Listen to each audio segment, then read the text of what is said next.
अब जब उत्तर प्रदेश सरकार के पास मस्जिद के सामने एक पुलिस आउटपोस्ट बनाया जा रहा है,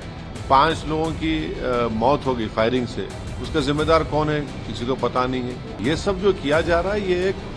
कम्युनल माइंडसेट है और उसी का मज़ाहिरा हम देख रहे हैं जो संभल में हो रहा है।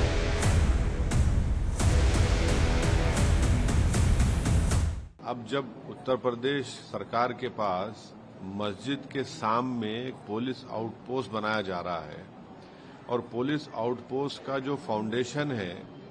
वो भी उसमें सेकुलर तरीके से नहीं किया जा रहा है, तो हम ये पूछना चाह रहे हैं कि अब इतना पैसा आपके अगर है तो आप संभल में हो या जहां जहां उत्तर प्रदेश में मुस्लिम इलाके हैं वहां पर आप स्कूल बनाइए ना, अस्पताल बनाइए, वहां पर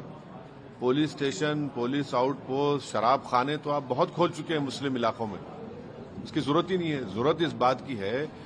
कि जो मुसलमान लिटरेसी में सबसे कम है, जो ग्रेजुएट्स में सबसे कम है, ड्रॉप आउट में हाईएस्ट है, तो देश के हित में यह है कि आप ये चीजों को खोलिए, स्कूल को खोलिए, अस्पताल को खोलिए। माल न्यूट्रिशन है, स्टंटेड बच्चे हैं, बजाय उसके आपसे वही स्टीरियोटाइप इमेज शक करने की जो आपकी सोच है, उस शक करने की सोच को आप मजबूत कर रहे हैं इस तरह की हरकतें कर संभल में। 5 लोगों की मौत हो गई फायरिंग से, उसका जिम्मेदार कौन है किसी को पता नहीं है। तो ये सब जो किया जा रहा है ये एक कम्युनल माइंडसेट है और उसी का मज़ाहिरा हम देख रहे हैं जो संभल में हो रहा है।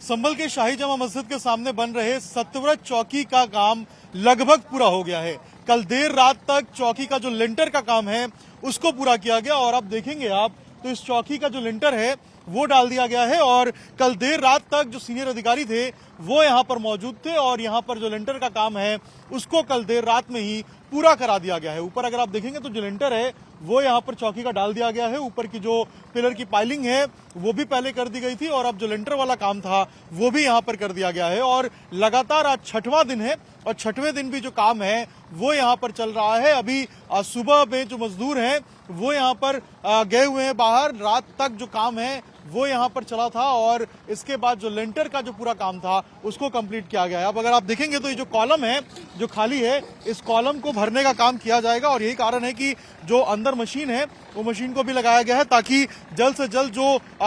यहाँ जो सीमेंट और बालू है उसको मिक्स करके यहाँ पर जो कॉलम है उसको भरा जाए। इसके अलावा यहाँ पर जो गेट है वो भी लगाया जाएगा और कल देर रात में जो ये पेड़ है इसको भी लगाया गया है। ये जो चौकी है, चौकी के बाहर अगर आप देखेंगे तो ये बड़े बड़े जो पेड़ है ये भी आपको नजर आएंगे और इसको भी कल रात जो है वो लगा दिया गया है और आज भी कुछ जो पेड़ हैं वो चौकी के बाहर लगाए जाएंगे और लेंटर का जो काम था उसको रात में ही कंप्लीट कर दिया गया है। तो चौकी का निर्माण कार्य जो है वो लगभग पूरा हो गया है और आज जो फिनिशिंग है चौकी की वो की जाएगी, जो गेट है वो लगवाया जाएगा। इसके अलावा जो पीछे का हिस्सा है, जो कॉलम्स बचे हुए हैं उनकी जो मरम्मत है वो कराई जाएगी, उनको फिक्स किया जाएगा और जो गेट्स हैं वो लगाए जाएंगे चौकी के अंदर। आज 6ठा दिन है और 6ठे दिन भी जो काम है वो यहाँ पर चौकी का जारी है। नाम चौकी का सत्यव्रत रहने वाला है। सतयुग में जो संभल का नाम था उसी नाम पर चौकी रहेगा और आज भी जो चौकी का काम है वो यहाँ पर चलता रहेगा।